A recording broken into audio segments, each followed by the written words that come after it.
In the name of Almighty, the most merciful, the most beneficent. अस्सलाम वालेकुम dear students, हम लोग depreciation का चैप्टर पढ़ रहे हैं और अब तक हमने 5 मेथड से डेप्रिसिएशन के क्वेश्चन को सॉल्व करना सीखा है, जिसमें सबसे पहला SLM था, स्ट्रेट लाइन मेथड था। फिर उसके बाद हमने रिटर्न डाउन वैल्यू मेथड किया। ये हमने दोनों मेथड डिटेल से किए थे क्योंकि ज़्यादातर क्वेश्चन इन्हीं से रिलेटेड होते हैं। इसके बाद हमने सिंकिंग फंड मेथड जो है वो सीखा था। फिर उसके बाद हमने इंश्योरेंस पॉलिसी मेथड सीखा था और रिसेंटली हमने एनओटी मेथड के तहत क्वेश्चन को सॉल्व करना सीखा। आज हम जो मेथड सीखने जा रहे हैं इसको sum of the year digit method कहते होते हैं। ये भी एक इंतहाई आसान तरीका है। आइए चलते हैं, देखते हैं कि कैसे जो है वो इस मेथड के तहत डेप्रिसिएशन निकाली जाती है और क्वेश्चन को कैसे सॉल्व किया जाता है। मेथड का नाम है sum of the years digit method.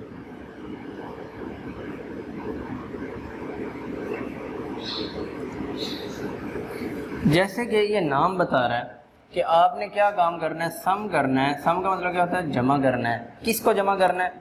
Years digit, जो साल हैं उनके डिजिट्स जो हैं उनको जमा करते जाएं, तो ये sum of the year digit method बन जाएगी। अब इस बात को कैसे लिया जाए कि डिजिट्स को जमा करते जाएं। हम लोग एक अज्यूम करते हैं कि हमारे पास एक एसेट है जिसकी जो है वो कॉस्ट बताई गई है। यहाँ मिसाल कर लेते हैं जी, ओरिजिनल कॉस्ट है उसकी लेट्स सपोज 3 लाख है और इस पे जो इंस्टॉलेशन चार्जेस आए हैं इसको कर लेते हैं 290 कर लेते हैं। जो इस पे इंस्टॉलेशन चार्जेस आए हैं वो लेट्स सपोज 30,000 है और जो इस पे स्क्रैप वैल्यू है at the end of useful life वो कर लेते हैं 20,000 है और इसकी जो एस्टिमेटेड लाइफ है, एस्टिमेटेड यूजफुल लाइफ वो है 5 इयर्स। ये हमने एक क्वेश्चन अपने पास से अज्यूम किया। तो इसकी जो डेप्रिसिएबल कॉस्ट बनेगी वो क्या होगी? डेप्रिसिएबल कॉस्ट किसको कहते हैं? आप याद करें, SLM मेथड के तहत हमने फार्मूला पढ़ा था, original cost minus scrap value divided by estimated life. ये जो चीज़ होती है इसे हम लोग कहते हैं डेप्रिसिएबल कॉस्ट, जिस पर डेप्रिसिएशन चार्ज की जाती है। डेप्रिसिएबल कॉस्ट यानी ओरिजिनल कॉस्ट में से जितने हमें रिकवर हो जाने हैं, यानी जब हमने एसेट को यूज़ करना है उसके बाद हमने उसको सेल आउट कर देना और वहाँ से जो पैसे रियलाइज़ होने हैं उस पर तो डेप्रिसिएशन नहीं होगी। अब मिसाल के तौर पर यहाँ पर अगर हम बात करें तो ओरिजिनल कॉस्ट और इंस्टॉलेशन चार्जेस जो हैं इनको मिलाया जाए तो ये हमारी कॉस्ट बन जाएगी। कॉस्ट कितनी बन गई? 290 और 30 मिलकर 3,20,000 बन गई। ठीक है जी। और स्क्रैप वैल्यू कितनी है यहाँ पर? 20,000 है। ऐसे ही करते थे। इसको एक दफ़ा छोड़ें। अब इसकी डेप्रिसिएबल कॉस्ट हम चेक करना चाह रहे हैं कि वो कितनी बनती है। 3,20,000 में से 20,000 चले जाएँ तो वो कितने बचते हैं? 3 लाख। हम फिर इस 3 लाख को 5 पे डिवाइड करते थे तो हमारी एनुअल डेप्रिसिएशन निकल आती थी। ऐसे ही करते थे ना, इसको 5 पे डिवाइड किया, 3 लाख को 5 पे तकसीम किया तो ये 60,000 बन गई। ये हम लोग SLM के तहत एनुअल डेप्रिसिएशन ऐसे कैलकुलेट करते थे। ये डेप्रिसिएबल कॉस्ट है। इसमें हम क्या करते हैं, सम ऑफ द ईयर डिजिट में जो ये ईयर्स हैं, 5 ईयर्स हैं, तो 5 डिजिट बनेंगे, इनको हम सम करते हैं। कैसे 5 डिजिट्स बनेंगे? अगर हम जहाँ देखें सम ऑफ ईयर्स अगर हम करें तो वो क्या बनेगा? 1 पहला साल, दूसरा साल, तीसरा साल, चौथा साल, 5वां साल। तो ये 5 साल थे, 5 डिजिट बने, इनको सम कर दें तो ये बन गया सम ऑफ द ईयर्स। अब इनको सम करें, ये कितना बनता है? 2 और 1 3, 3 6 4 10 और 15, ये बन गया 15। अब हमने जो ये 15 है ये टोटल है, इसके हर एक हिस्से की फ्रैक्शन बनाते जाना है और वो उसकी जो डेप्रिसिएबल कॉस्ट है उससे मल्टीप्लाई करते जाएंगे तो हमारी हर साल की डेप्रिसिएशन आ जाएगी। लेकिन ये याद रखें कि ये मेथड कहाँ अप्लाई होता है। ये बाकी मेथड जो है उससे हट के ये है, इसको हम कहते होते हैं ये हमारा एक्सेलरेटेड मेथड ऑफ डेप्रिसिएशन है। एक्सेलरेटेड का मतलब क्या होता है कि ऐसे एसेट्स पे जो वेस्टिंग नेचर के होते हैं हमें उन पे शुरू में ज़्यादा रेट ऑफ डेप्रिसिएशन अप्लाई करना होता है, जो आहिस्ता आहिस्ता कम होता जा रहा होता है, डेप्रिसिएशन की कॉस्ट कम होती जा रही होती है, ताकि उनकी वेस्ट होने से पहले हम उनकी मैक्सिमम डेप्रिसिएशन ले चुके हों, डेप्रिसिएशन अप्लाई की जा चुकी हो। तो अब हमने यहाँ पर अगर इनके निकालने हो एनुअल डेप्रिसिएशन हर साल की, तो हमने देखना है कि शुरू में ज़्यादा डेप्रिसिएशन हमने चार्ज करनी है। तो ज़्यादा चार्ज करने के लिए हमें यहाँ से शुरू करना पड़ेगा। ये थोड़ा सा इसमें अपोजिट है। ये नहीं करना कि फ़र्स्ट ईयर के लिए आपने 1/15 रेशो नहीं बनानी, दूसरे के लिए 2/15 नहीं बनानी, तीसरे के लिए 3/15 नहीं बनानी, बल्कि यहाँ से शुरू करना है, क्योंकि हमें अपने जो पहले साल होते हैं उनमें ज़्यादा डेप्रिसिएशन चाहिए होती है कि उनकी वेस्ट होने से पहले हम उनको मैक्सिमम डेप्रिशिएट कर सकें, और फिर आहिस्ता आहिस्ता ये कम होती जा रही होती है। लेकिन एक चीज़ इसमें आप नोट करेंगे कि जो इनके दरमियान जो गैप होता है, जो डिफरेंस होता है एक साल और दूसरे साल की डेप्रिसिएशन में, वो और जो दूसरे और तीसरे के दरमियान में डिफरेंस आएगा वो हमेशा कांस्टेंट रहेगा, वो चेंज नहीं होगा। इसमें एनुअल डेप्रिसिएशन कांस्टेंट रहती होती है, इसमें जो डिफरेंस बिटवीन ईयर्स होता है डेप्रिसिएशन का वो सेम रहता होता है। कैसे? अगर हमें मिसाल के तौर पर यहाँ पर एनुअल डेप्रिसिएशन पहले साल की निकालनी पड़े, annual dep for first year, पहले साल के लिए अगर हम ले रहे हैं, तो हम क्या करेंगे, इधर से शुरू करेंगे 5/15 multiply by depreciable cost. Depreciable cost इसकी कितनी आई है? 3 लाख। तो इसको 3 लाख से मल्टीप्लाई करेंगे तो ये कितना बन जाएगा? 20 को 5 से करें, ये 1 लाख बन गया, 1 लाख। तो 3 लाख में से 1 लाख तो हमने पहले साल ही डेप्रिसिएशन कर दी। देखिए एक्सेलरेशन हो रही है, एक्सेलरेटेड मेथड इसीलिए इसको कहते हैं, ज़्यादा डेप्रिसिएशन लेना शुरू वाले साल में। अगर हम इसकी दूसरे साल के लिए डेप्रिसिएशन निकालें तो वो कितनी बनेगी? यहाँ 4 से शुरू करें, 4/15 मल्टीप्लाई बाय 3 लाख, तो ये कितनी बनेगी? 15 2 बार 30, तो ये बन गई 80,000। दूसरे साल में 80,000 बन गई।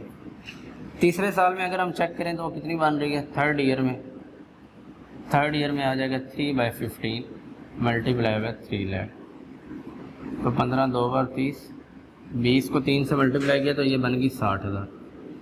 अब ये मैं बात कर रहा था कि इनका डिफरेंस सेम रहता है। 1 लाख और 80,000 इनके दरमियान में अगर हम डिफरेंस लें, 1 लाख और 80,000 में डिफरेंस कितना है? 20,000 का डिफरेंस है। और अगर हम लोग यहाँ डिफरेंस लें 80,000 और 60,000 के दरमियान में डिफरेंस लें तो वो कितना है? वो भी 20,000 है। तो कैलकुलेट किए बगैर क्या हम बता सकते हैं कि 4th ईयर में डेप्रिसिएशन कितनी होगी और 5th ईयर में कितनी होगी? अगर हम 4th ईयर की निकाल रहे हैं तो 60 में कितना जमा कर दें? 20,000 जमा कर दें, सॉरी माइनस हो रहा है, कम हो रहा है। तो 60 में 20,000 कम करें तो कितनी डेप्रिसिएशन आएगी? 40,000 आएगी। फिर 5वें साल में अगर हम आए 40 में से और 20 निकाल दें तो बाकी 20,000 रह जाएगी। अब इस तरीके से हम लोग ये मेथड जो है वो अप्लाई करके अपनी डेप्रिसिएशन कैलकुलेट करते होते हैं। इधर आ जाएगा हमारा 4th ईयर,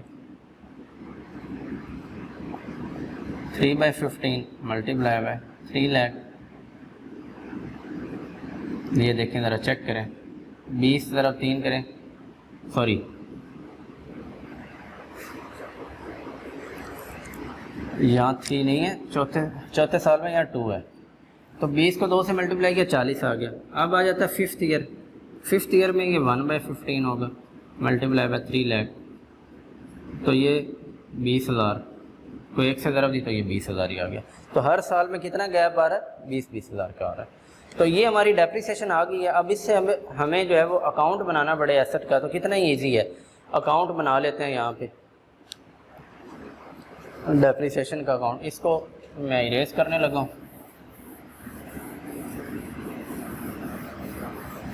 वर्किंग हो चुकी है तो डेप्रिसिएशन हमने बस लगा के तो अकाउंट बना लेना है एसेट का।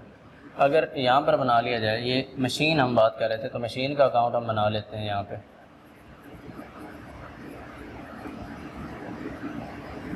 मशीन अकाउंट, ये हमने 5 ईयर के लिए बनाना है।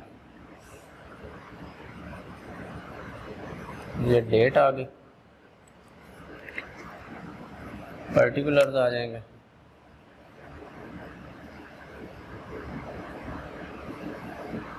अमाउंट आ जाएगी, फिर डेट, पर्टिकुलर्स और अमाउंट। ठीक है जी। अब पहले साल में अगर हम यहाँ पर करें तो स्टार्ट ऑफ या बिगिनिंग ऑफ ईयर 1 यहाँ आ जाएगा टू बैंक अकाउंट। कॉस्ट जो थी वो हमने कितनी की थी उसकी, 2,90,000, और फिर उसी वक्त हमने इंस्टॉलेशन चार्जेस पे किए थे 30,000 के, तो ये बन गई थी 2,20,000।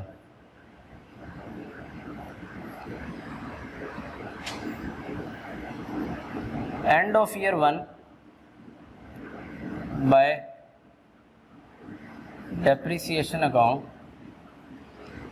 पहले साल डेप्रिसिएशन हमने कितनी यहाँ कैलकुलेट की है, 1 लाख, तो यहाँ आ जाएगा 1 लाख।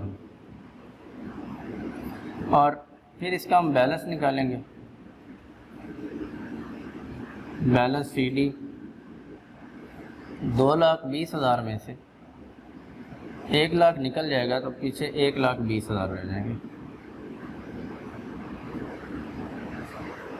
सॉरी, ये 3,20,000 बनता है, 3,20,000 में से 1 लाख चला जाएगा तो पीछे 2,20,000 रह जाएंगे। अब ये बैलेंस हम लोग नेक्स्ट ईयर में ट्रांसफ़र कर देंगे, बिगिनिंग ऑफ ईयर 2, ये बॉय नहीं है, बिगिनिंग ऑफ ईयर लिखा है, बिगिनिंग ऑफ ईयर, तो यहाँ 2 बैलेंस आ जाएगा, BD 2,20,000, फिर साल का एंड बाय डेप्रिसिएशन, और दूसरे साल डेप्रिसिएशन कितनी आई हुई है, 80,000, तो यहाँ आ जाएगा 80,000। और फिर हम लोग इसका बैलेंस निकालेंगे, CD 2,20,000, 2,20,000, इसमें से अगर हम 80,000 रुपये निकाल दें तो बाकी हमारे पास कितने रह जाएंगे,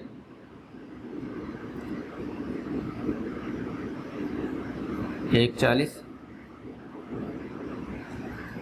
ये बैलेंस तीसरे साल के स्टार्ट में शिफ्ट हो जाएगा, बिगिनिंग ऑफ ईयर 3, तो बैलेंस BD 140, फिर ये साल ख़त्म हो जाएगा end of year 3 bye depreciation, और तीसरे साल में डेप्रिसिएशन, ये थर्ड ईयर है, थर्ड ईयर में डेप्रिसिएशन कितनी है, 60,000, 60,000 वहाँ से हमने वैल्यू ली है। और फिर इसका हम बैलेंस लेंगे बाय बैलेंस CD 140, 140 में से 60 जो है वो निकल गया, तो बाकी कितना रह गया हमारे पास,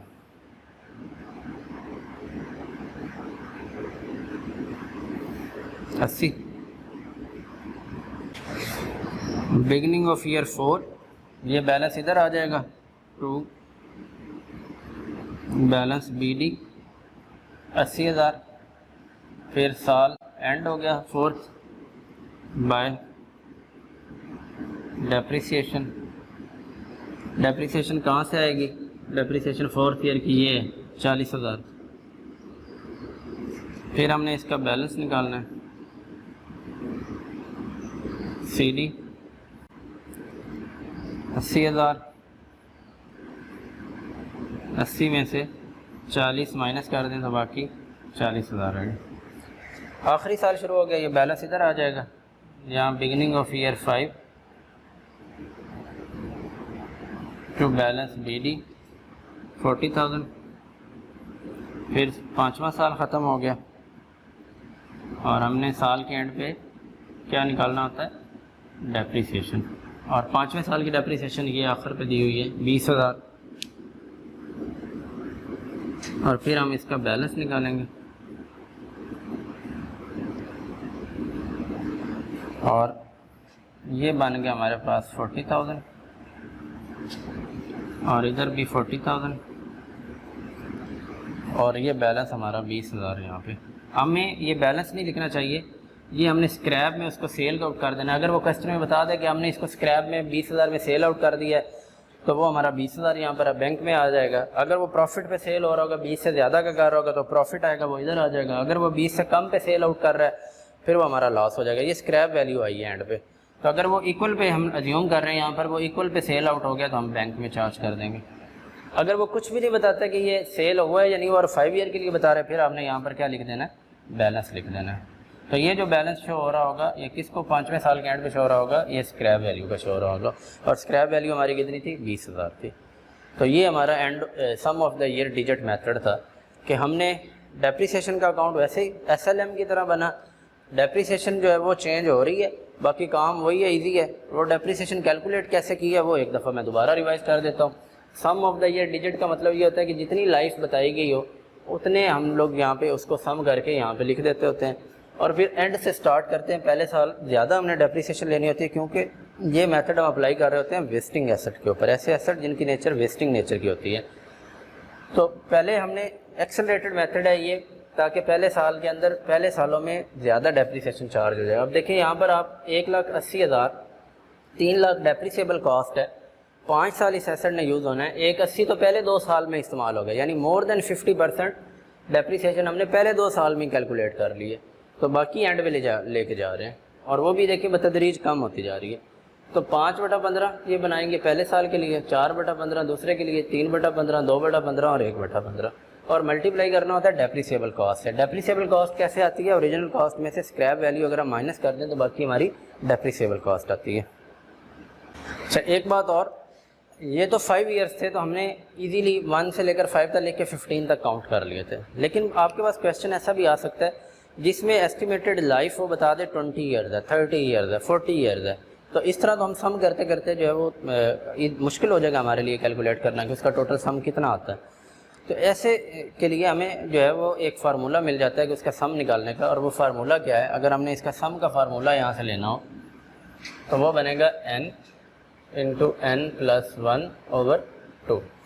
अब यहाँ पर n से क्या मुराद है, n से मुराद है जितनी उसकी एस्टिमेटेड लाइफ बताई गई होगी। अब यहाँ पर देखिए हमारे क्वेश्चन के मुताबिक उसका एस्टिमेटेड लाइफ कितनी थी, 5 ईयर्स थी। तो n क्या है 5, या 5 + 1/2, ये करें 5 और 1 6, 5 × 6/2, 30/2 करें तो वो कितना आ रहा है 15।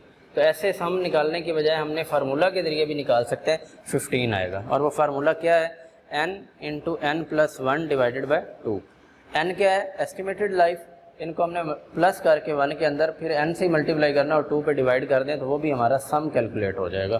तो अगर आपको पास क्वेश्चन में एस्टिमेटेड लाइफ जो है वो ज़्यादा ईयर्स की हो तो उसको बजाय लिख के सम करने के हम इस फार्मूला से भी उसका सम निकाल सकते हैं।